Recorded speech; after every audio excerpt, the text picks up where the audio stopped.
Ya, gaduh isu penundaan pemilu masih menjadi sorotan publik sepekan terakhir setelah didesak oleh banyak pihak. Presiden Jokowi akhirnya angkat bicara, namun respon Presiden dinilai normatif dan tidak tegas.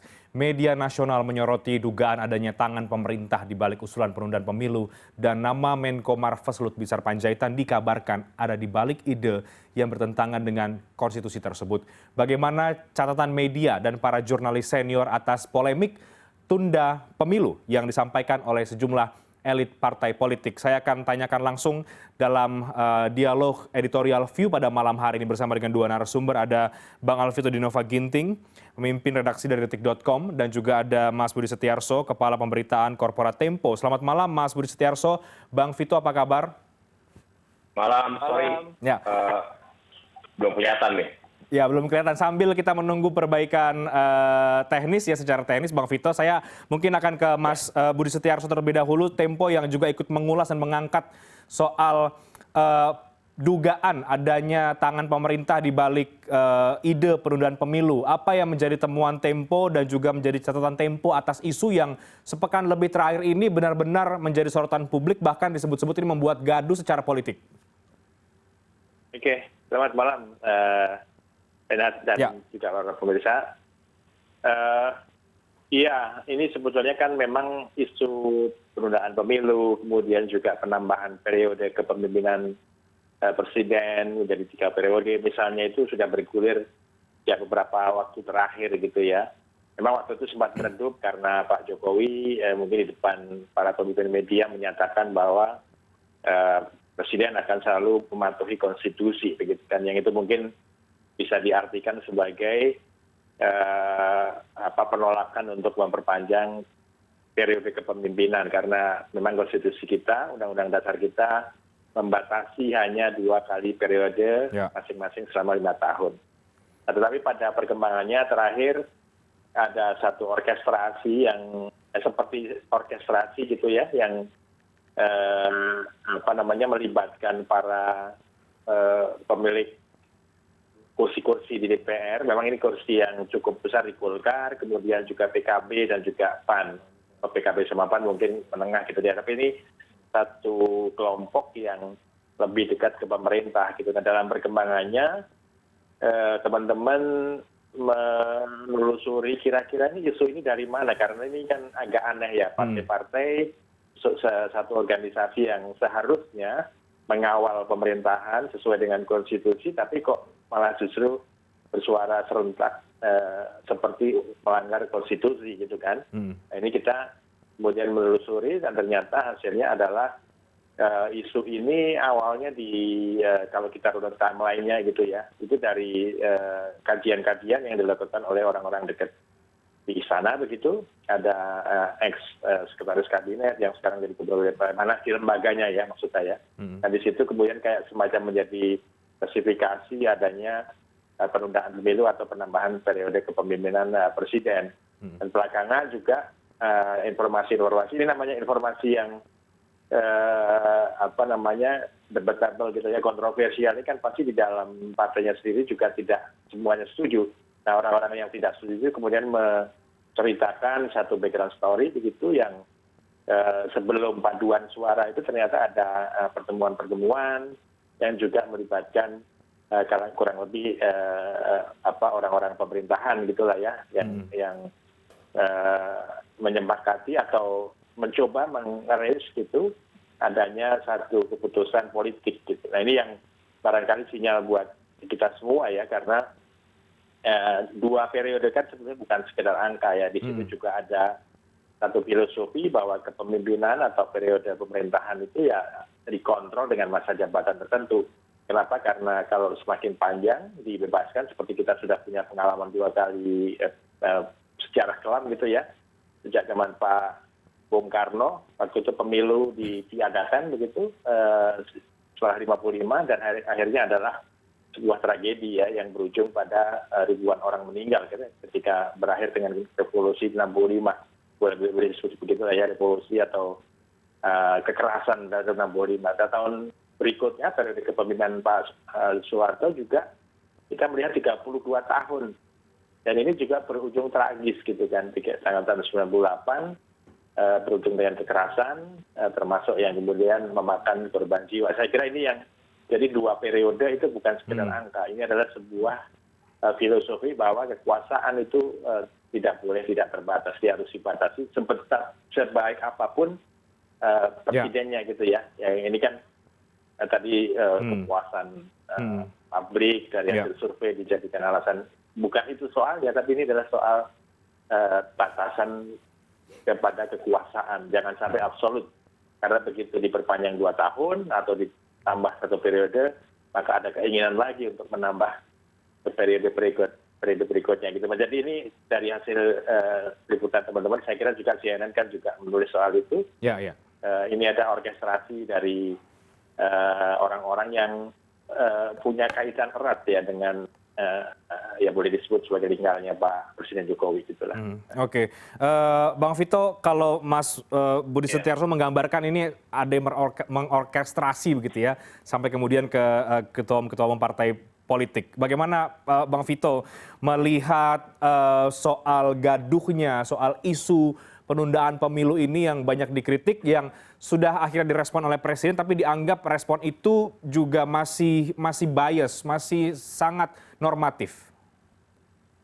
Ya, sebenarnya kan begini ya, kita melihat ini bukan yang pertama kali seperti Mas Buset katakan tadi. Paling tidak saya catat itu 3 kali, dan selama 3 kali itu kami pemimpin redaksi berkesempatan untuk bertemu dengan Pak Presiden, dan Pak Presiden penjelasan yang pertama itu sangat tegas dan keras gitu ya. Ada 3 hal, kalau misalnya itu yang pertama wacananya adalah 3 periode, yang dia katakan pertama itu menampar wajah saya, yang kedua cari muka, satu lagi saya lupa tuh. Menjerumuskan. Intinya itu yang paling keras. Terus makin ke sini, kemudian semakin semakin melunak, semakin kompromistis lah gitu ya. Dia mengatakan saya sudah menolak, saya mau mengatakan apa lagi. Di saat yang sama kemudian dia juga mengatakan bahwa saya tidak bisa melarang orang untuk berwacana. Nah ini yang terakhir lebih soft lagi taat akan konstitusi yang kemudian diterjemahkan oleh banyak pihak sebagai bercabang gitu. Oke, kalau konstitusinya sekarang melarang, kalau konstitusinya kemudian bisa di-adjust, berarti ya comply dengan itu ya. Presiden kemudian bisa saja menunda pemilu atau kemudian memperpanjang masa jabatan walaupun tidak 3 periode gitu.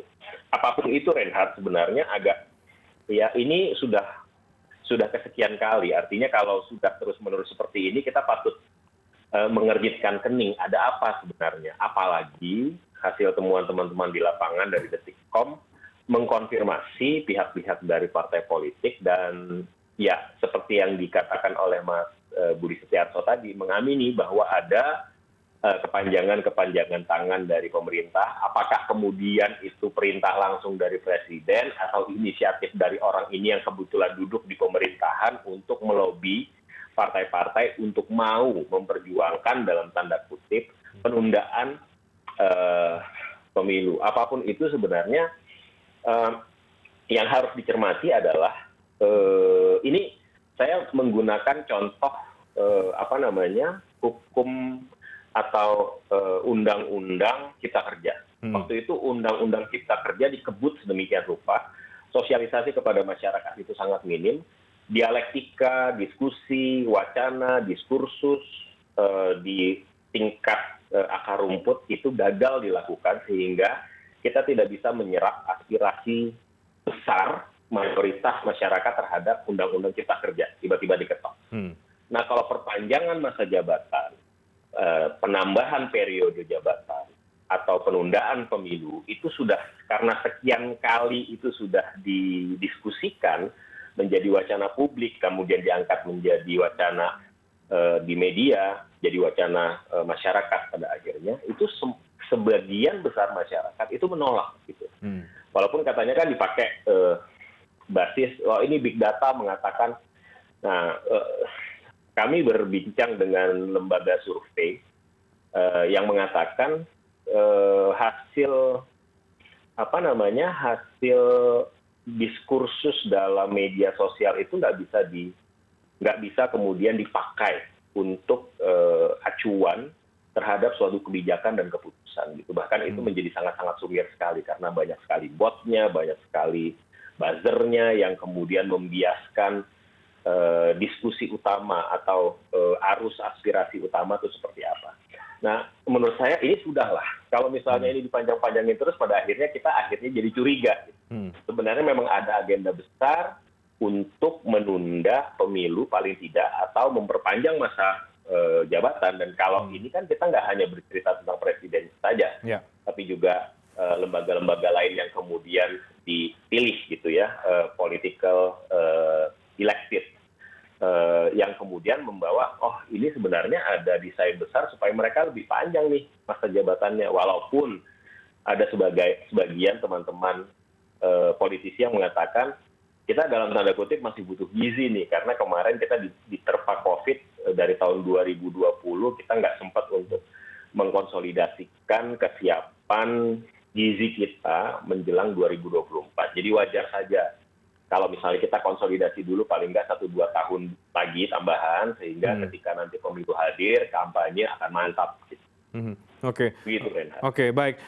Saya kembali ke Mas Budi Setiarso. Mas Buset, ada tanggapan ketika Presiden sudah memberikan sedikit pernyataan, sedikit respon dari isu yang bergulir sepekan terakhir ini, tapi yang dinilai tadi masih sangat normatif. Iya, memang ini kan orang mungkin bisa melihat dari sejarah ya, atau dari peristiwa-peristiwa sebelumnya begitu kan. Kalau kita perhatikan kan, ya mungkin saya mengutip Pak Asyubardi Asra gitu ya, kalau misalnya Presiden mengatakan X, ternyata yang terjadi Y gitu, atau A dan menjadi B, yang umumnya jaraknya lumayan jauh itu antara statement dan peristiwa yang kemudian mengiringinya gitu ya dalam banyak hal. Tapi lebih jauh dari itu adalah memang komposisi politik kita ini adalah satu komposisi yang membuat pemerintah itu lumayan dominan di DPR kan, dan itu memang tidak sehat. Kita bisa melihat sejak 2019 akhir ya, memang itu udah di batas periode DPR, tapi itu adalah dasar dari komposisi yang sekarang gitu. Itu bagaimana revisi Undang-Undang KPK yang ditentang sedemikian besar oleh publik di berbagai kota, tapi dengan kecepatan yang luar biasa itu diselesaikan gitu. Padahal periode-periode sebelumnya itu begitu ada publik yang turun ke jalan gitu, itu biasanya akan redam. Tapi itu bisa diselesaikan dengan cepat, ya diselesaikan dalam konotasi negatif tentu saja ya.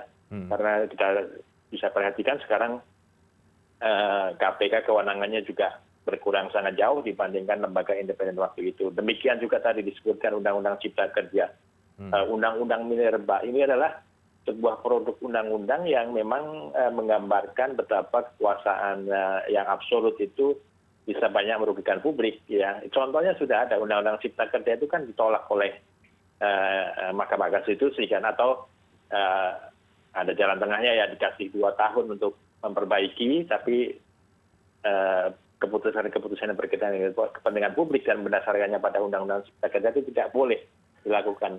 Ini artinya apa? Artinya produk yang dibuat tergesa-gesa, terburu-buru untuk kepentingan semata kayak investasi pemerintah, tapi tidak dijalankan dengan prudent gitu, itu hasilnya adalah sebuah produk hukum yang cacat gitu kan. Nah ini kalau kita kemudian mengutak-utik pasal-pasal di konstitusi yang seharusnya itu adalah basis dalam kita bernegara, itu hanya untuk kepentingan sesaat ya, dalam hal ini misalnya mengakomodasi tadi kalau disebut maaf itu ada gizinya belum siap dan seterusnya, itu kan alasan teknis banget gitu, sangat-sangat nggak masuk akal untuk dijadikan alasan buat kita mengubah konstitusi ya. Alasannya bukan alasan yang mendasar, bukan sesuatu yang demi kebaikan publik secara luas, tapi ini adalah kepentingan beberapa pihak. Nah ini kan agak aneh karena pada saat yang sama kita juga bisa melihat tahun 2020 ada pilkada serentak juga yang waktu itu juga bahkan ahli pandemi itu sudah menyatakan sebaiknya ditunda. Kenapa? Karena ini berkaitan dengan nyawa orang. Tapi toh itu juga dijalankan gitu, dan Dan ya kita perhatikan banyak sekali sebenarnya waktu itu korban yang COVID ya meninggal karena hajatan Ya. sekarang sebetulnya pandemi sudah relatif menurun begitu, tapi ya seharusnya itu juga tidak bisa dijadikan alasan untuk menunda pemilu apapun alasannya ya. Orang puas dengan kepemimpinan Pak Jokowi ini adalah soal lain. Saya sekali lagi ya ini kita tidak sedang ngomongin kepuasan, tapi ini ngomongin satu landasan kita bernegara, satu kekuasaan yang seharusnya tidak dimain-mainkan, tidak absolut, dibatasi pada periodenya, tapi juga dibatasi dengan pengawasan yang kuat seharusnya ya.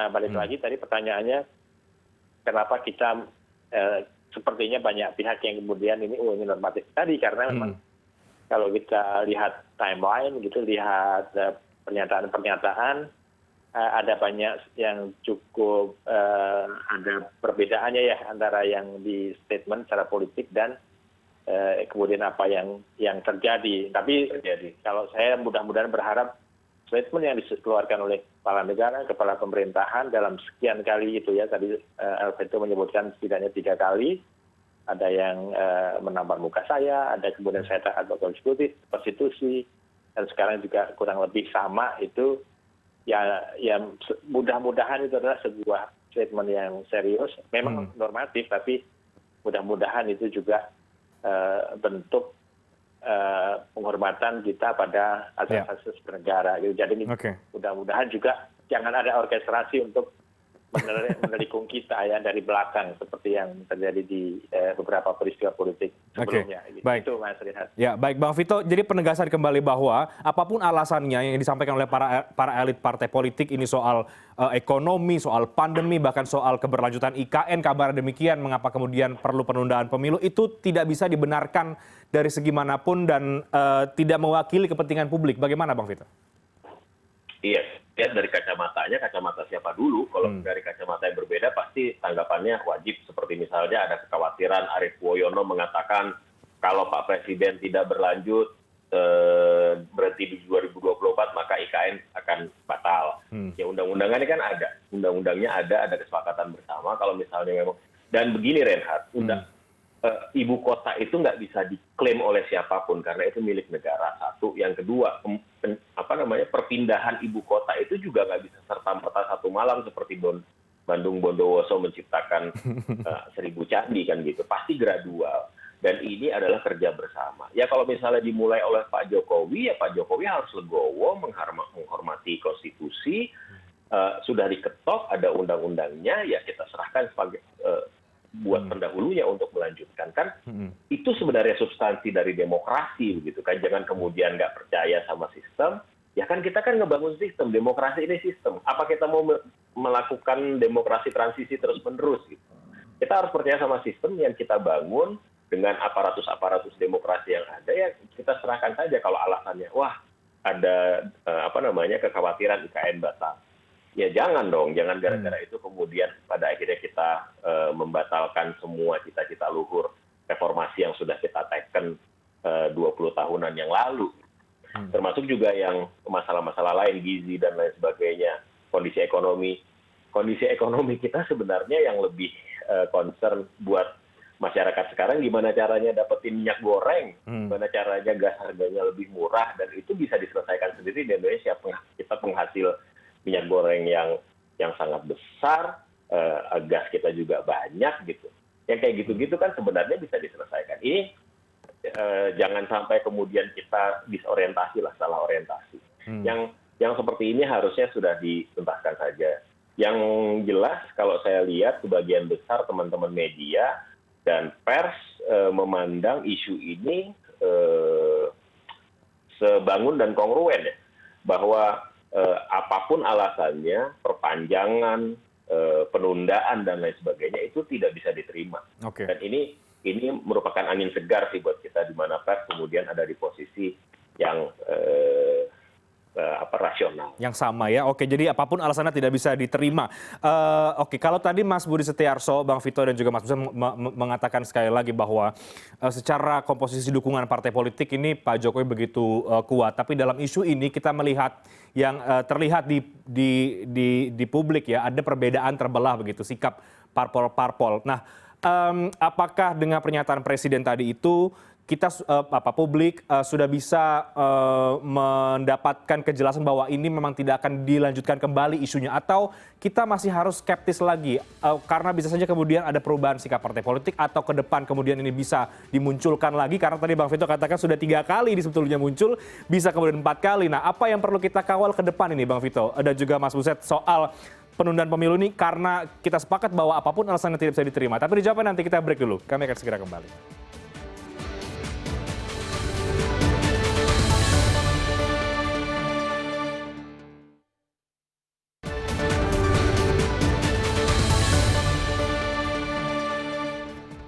Baik, Anda masih di CNN Indonesia Newscast. Kita masih editorial view bersama dengan para jurnalis senior. Ada Mas Budi Setiarso dan juga Bang Alvito Dinova Gintix. Saya ke Bang Vito sekarang. Bang Vito, sikap-sikap parpol yang masih agak berbeda, apakah itu paling tidak masih bisa kita jadikan pijakan, atau masih perlu kemudian kita juga mengkritisi soal itu? Karena apakah memang betul-betul celahnya itu tertutup seperti dikatakan oleh Sekjen PDIP Hasto Kristianto, atau masih ada celah sebetulnya untuk menggolkan soal penundaan pemilu ini? Reinhardt, dalam demokrasi kita kan kita sudah mengikuti berbagai hal yang membuat kita terkejut-kejut gitu kan, yang tadinya nggak mungkin menjadi mungkin, yang tadinya mustahil menjadi possible gitu. Dan politik itu cair, hari ini bisa menolak, mungkin besok dengan alasan tertentu yang dikuatkan bisa saja. Jadi yang bisa kita lakukan adalah, menurut saya, adalah mengawal ini terus-menerus. Ada semacam alert system yang dibangun oleh kita semua. Kita semua, bukan hanya pers, tapi seluruh elemen masyarakat yang menurut survei tidak sepakat adanya perpanjangan penundaan pemilu dan lain sebagainya, untuk mengawal ini terus. Karena ya seperti yang di-mention dalam diskusi kita ini ya, bagaimana undang-undang KPK, bagaimana undang-undang Minerba, bagaimana undang-undang cipta kerja itu dibuat, diketok dalam waktu yang sangat singkat, sesingkat-singkatnya, dan kemudian terwujudlah sesuatu yang membuat kita terkejut gitu. Jadi menurut saya ini kita harus kawal bersama. Kita apresiasi apa yang sudah dilakukan oleh pemerintah, banyak capaian-capaian, walaupun memang obstacle terbesar adalah pandemi. Dan sekali lagi, pandemi itu bukan kesalahan siapa-siapa, semua mengalami itu. Jadi nggak perlu disesalkan juga, itu bagian dari sunatullah istilahnya Mas Buset barangkali begitu ya. Jadi kita terima itu sebagai sebuah konsekuensi, dan kita jalankan terus kehidupan berbangsa dan bernegara ini sesuai dengan aturan yang berlaku secara konsekuen gitu, dan konsisten. Jadi menurut saya sih kita tetap harus alert gitu ya, karena sekali lagi banyak hal yang kita pikir nggak mungkin akhirnya bisa jadi mungkin, yang tadinya nggak masuk akal akhirnya ya tetap jalan gitu. Itu sih sebatas itu sih, dan jangan berharap bahwa wacana semacam ini akan berakhir sekarang setelah semua orang dan hitung-hitungan politik itu mengatakan bahwa mereka yang mengusulkan penundaan kalah gitu ya. Hanya ada 3 partai yang secara terang-terangan mengatakan menerima dan lainnya menolak gitu. Dengan kondisi tertentu barangkali di kemudian hari akan muncul lagi wacana seperti ini, karena wacana ini ada terus gitu. Seperti saya katakan, kalau Presiden sudah menolak di pertama, berarti seharusnya tidak ada lagi gerakan-gerakan macam itu. Presiden bisa mengatakan bahwa saya tidak bisa melarang, betul, tapi negara juga bisa bertindak kalau misalnya ada wacana yang bertentangan dengan konstitusi. Nggak perlu ditangkepin orangnya, nggak perlu diproses hukum, tapi paling tidak diminimalisir kehadirannya, karena ini bertentangan dengan konstitusi. Kita mau ngomong apa lagi dong? Tujuan kita kan bernegara adalah comply sama konstitusi kita. Kalau nggak, buat apa ada aturan? Oke, jadi kalau kemudian Presiden sudah menolak, harusnya tidak muncul lagi, tapi ini justru muncul dari lingkaran-lingkaran Presiden sendiri. Yang tegas sekali mengatakan itu seperti menampar muka saya, atau orang itu cari muka. Satu lagi saya lupa tuh alasannya apa. Tapi itu keras sekali. Menjerumuskan Waktu pertama kali saya, wacana itu Bang. bergulir. Itu harusnya sudah selesai gitu. Tapi ternyata masih ada yang kedua kali, masih ada yang ketiga kali. Jadi jangan apa namanya, jangan bingung kalau nanti muncul lagi wacana seperti ini ke depan. Jadi seperti saya katakan, kita harus membangun alert system kita untuk menjaga demokrasi kita. Oke, Mas Budi Setiarso, mungkinkah kemudian ini juga akan muncul lagi? Jadi isu ini belum tutup buku sebenarnya. Ya, terus terang saya memang cukup apa ya, kalau boleh disebut khawatir juga, khawatir gitu ya, bahwa isu ini meskipun sudah disebutkan oleh Presiden bahwa Presiden akan taat pada konstitusi itu ya, tapi sebenarnya di belakang layar saya kira masih ada cukup peluang adanya gerakan-gerakan di situ. Kenapa? Karena memang ada momentum-momentum yang sepertinya selaras begitu ya. Misalnya ada usaha untuk apa yang disebut sebagai dulu kita kenal sebagai PWHN masuk ke dalam sistem kenegaraan kita lagi. Dulu kan Presiden itu mandataris MPR, lalu MPR kemudian membuat semacam garis-garis besar haluan negara. Nah sekarang meskipun Presiden sudah pilih langsung, ada usaha dari sebagian kelompok di MPR dan ini cukup besar kelompoknya ini untuk memasukkan kembali. Jadi PDI juga mendukung untuk gerakan semacam ini ya. Jadi kalau ini dibuka, saya kira itu akan terbuka pula lah kesempatan untuk memperpanjang periode kepemimpinan atau memperpanjang masa jabatan dengan berbagai argumentasi politik lainnya. Jadi kita mesti harus menyisakan satu alert gitu bahwa gerakan ini rasanya masih akan dijalankan. Tapi balik lagi, kita selalu harus mengingatkan bahwa kekuasaan tanpa batas itu akan berakhir dengan tragis ya. Dari dulu mengenal Bung Karno sebagai presiden seumur hidup, pemimpin besar revolusi. Buat pendukungnya mungkin itulah sebuah satu statement yang memang diperlukan karena untuk menjaga negara dari katakanlah ancaman kembalinya kolonialisme gitu ya, ancaman dunia barat. Demikian juga zamannya Presiden Soeharto, 32 tahun berkuasa dengan pemilu yang seolah-olah demokratis tapi sebelumnya hasilnya sudah ditentukan oleh pemerintah, sehingga dia berkuasa begitu lama dan tidak ada alat kontrol sama sekali. Hak hidup banyak orang ditekan, korupsi merajalela, dan saya kira kita semua tidak ingin kembali ke masa-masa kelam itu ya. Betapapun baiknya, betapapun nilai-nilai kemanusiaan dari Presiden Jokowi misalnya itu sedemikian baik, tapi tetap harus dibatasi kekuasaannya karena begitu dilepas maka akan kembali tergoda untuk menjadi penguasa yang tidak terkontrol gitu, dan kita tidak mau mengulang kembali soal itu. Jadi kalau saya masih menyisakan satu kekhawatiran begitu bahwa sebetulnya ini adalah sebuah proyek yang bersama yang melibatkan ya mungkin orang-orang yang memang berkepentingan untuk mempertahankan kekuasaan gitu ya. Kebetulan momentumnya kan ada ya, misalnya ini kekhawatiran kita dalam melawan radikalisme. Ya, memang ada masalah itu, tapi ya juga itu bukan sebuah alasan untuk kemudian memperpanjang masa periode jabatan pemerintah sekarang. Itu dibebankannya kepada pemerintah selanjutnya juga, itu ancamannya akan ada juga. Dan ini saya kira kita semua harus alert. Tadi saya sepakat dengan Alvito untuk kita semua harus menjaga lah bahwa Indonesia ini milik kita bersama, batasi kekuasaannya. Jangan sampai tragedi masa lalu berulang kembali. Itu menurut saya. Baik. Bang Vito, terakhir ke Bang Vito. Yakin bahwa media punya peran di sini untuk bisa mengawal demokrasi dan juga mengawal semuanya on the track begitu ya, ketika ada pihak-pihak yang mencoba untuk keluar dari jalur. Apa yang kemudian ke depan kita bisa berikan peran yang lebih, apa yang kemudian perlu kita ingatkan kembali kepada semua pihak, kepada para elit politik terkait dengan wacana dan juga bahayanya melemparkan wacana soal penundaan pemilu ini. Terakhir Bang Vito. Ya, bagaimana peran media menurut saya sih sangat krusial ya. Kita pernah ada di masa media kemudian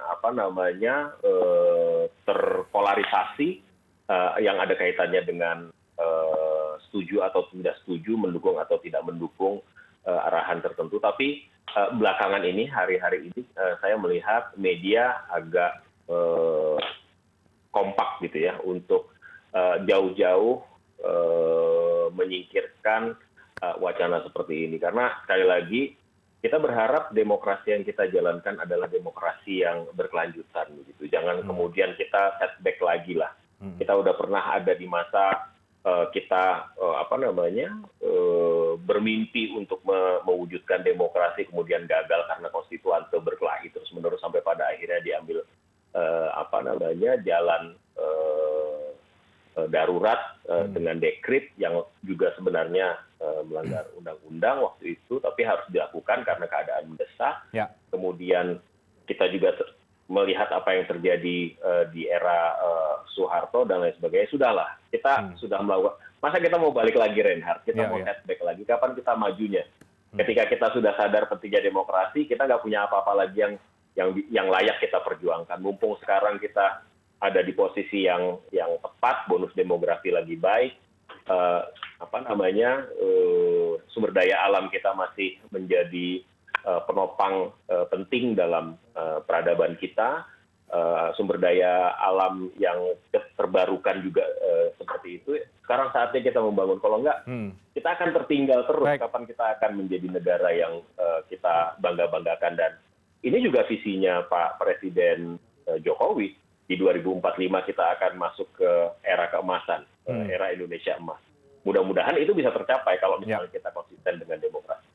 Baik, kita lihat bagaimana ke depan perkembangannya, tapi mudah-mudahan isu ini kemudian tidak muncul kembali. Tapi kalaupun itu sekarang mungkin sudah mulai mereda, kita harus tetap alert bahwa akan ada perubahan angin politik. Kita kawal sama-sama. Terima kasih banyak Bang Alvito, terima kasih banyak Mas Budi Setiarso untuk diskusi yang sangat menarik di Editorial View pada malam hari. Terima kasih, selamat malam, sehat selalu.